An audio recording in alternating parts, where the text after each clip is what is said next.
Welcome to Messum's St James's. We are delighted that from the 7th of October we will be showing the first London exhibition of contemporary British figurative painter Steve Deland.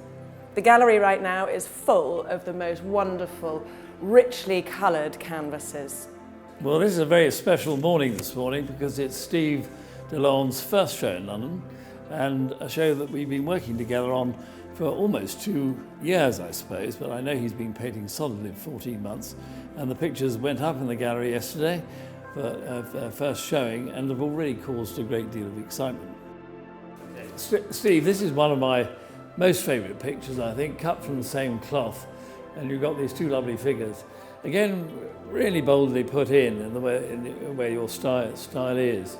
What are your comments on it? Really, what I wanted to paint was the actual original idea, because a lot of my ideas come to me as pretty much fully formed images, and the difficulty is trying to get them out as the fully formed image onto the canvas.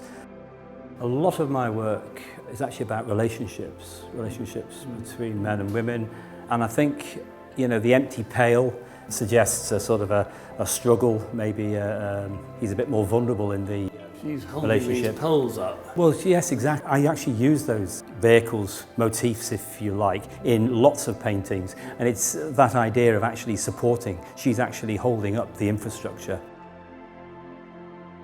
It's a little bit from my childhood, really. These aren't actually my parents, but this painting is literally, it's all about it's all about this finger here.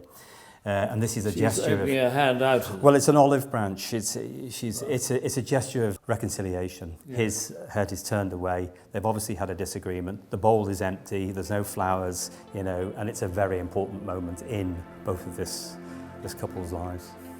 What's lovely to note is actually the sort of checkered tiles and the whole humanity of it, really, isn't it?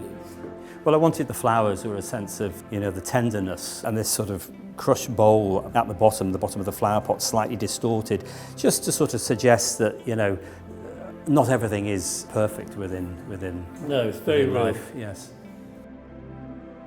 It's a woman whose situation, for some reason I seem to be almost obsessed with this. It's a woman whose situation hasn't turned out like she had imagined. Like so many, that, isn't it? Yeah, like so many women in marriages and relationships.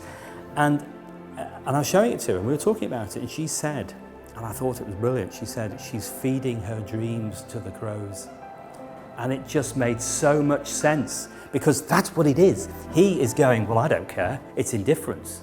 And she's saying, well, she's not saying anything, because she's turning away, and she's feeding her dreams to the crows. It's quite autobiographical, this, because my dad was born in 1926. My dad was a merchant sea captain, and his ships used to go along the Manchester Ship Canal to Trafford. So it's very much about where I grew up and about my history.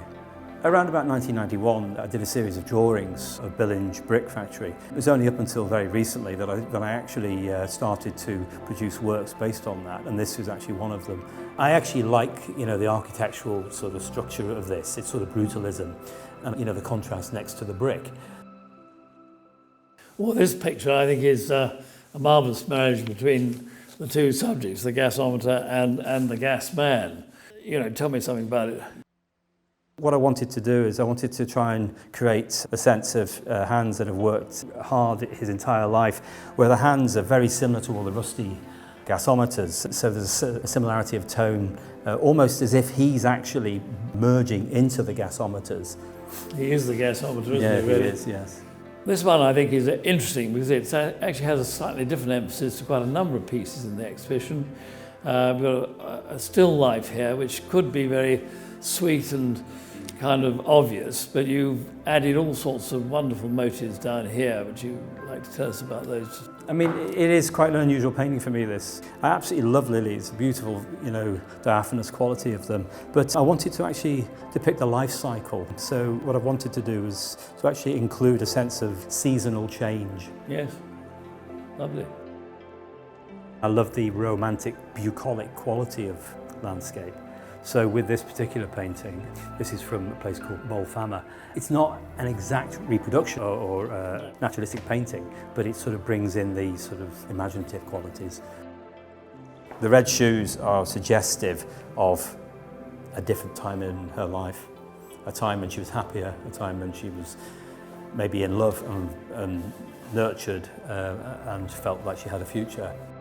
And I called them the potato engineers because of their boiler suits. And they always seem to have red cloths or flags. Don't know why they have flags. Maybe it's because where they can mark where they've actually, harvested the potatoes. So I call them engineers. It's just a bit of humour, really.